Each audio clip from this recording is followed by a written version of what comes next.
Now, snoring isn't one of them. Theravent. The answer is right under your nose. This is CNN, the most trusted name in news.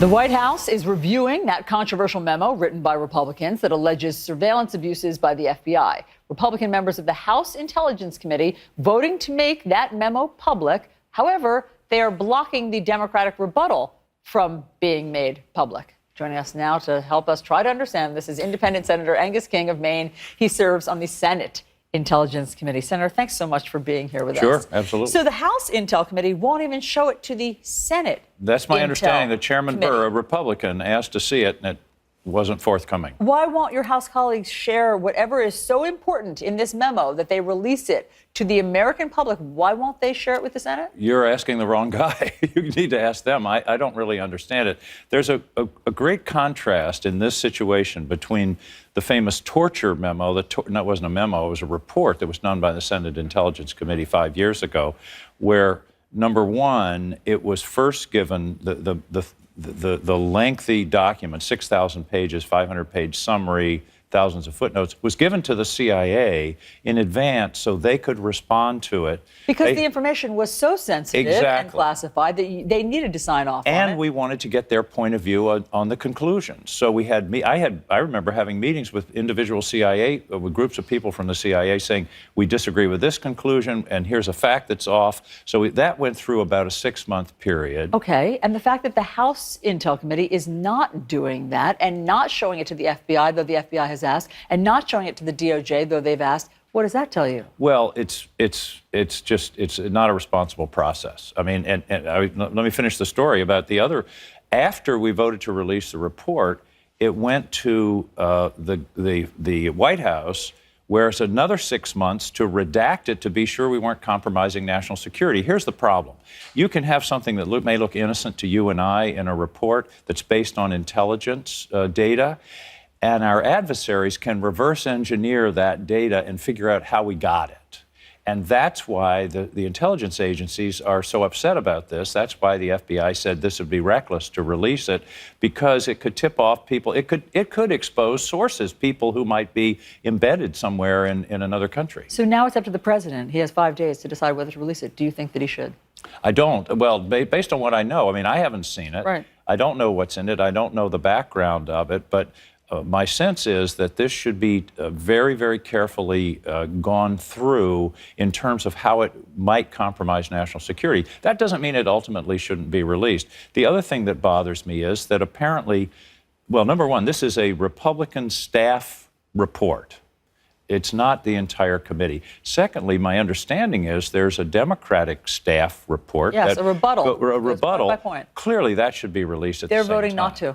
I don't understand it. Well, I mean, doesn't this just say what we were talking about in our last segment, that these intel committees, you tell me, you're on one, have they devolved into total partisanship to the point where they're almost not effective? Ours hasn't. I can say that categorically. The Senate committee is working on a bipartisan basis. It doesn't mean we're always going to be able to maintain that, and there aren't going to be differences. There haven't been differences.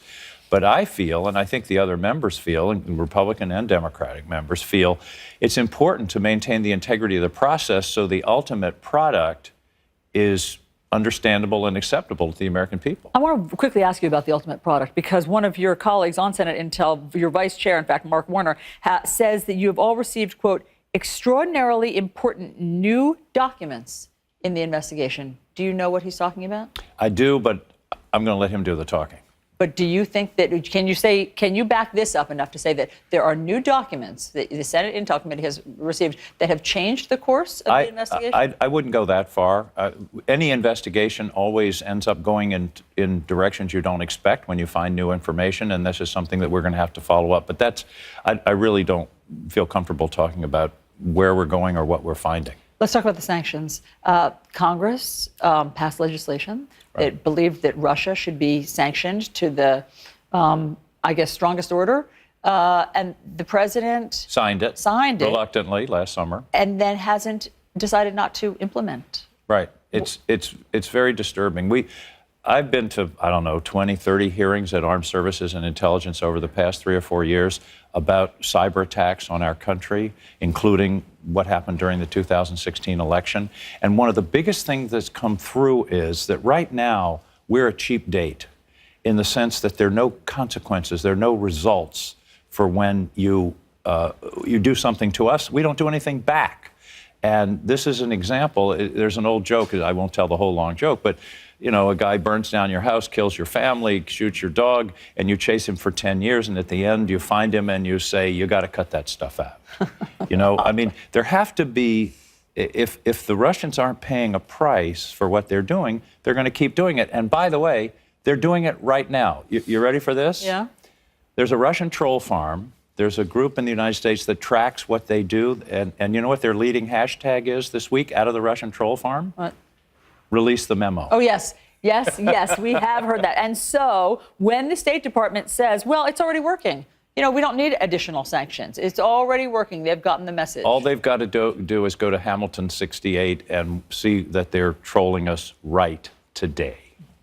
Senator King, thank you very much. Always great to have you. Pleasure. Nice to see you. Thanks for being here. Chris. All right, big question here. Can lawmakers on both sides of the aisle strike a deal on immigration, specifically to help the dreamers before the shutdown deadline next week? We will ask a Republican congressman at the center of negotiations. Next.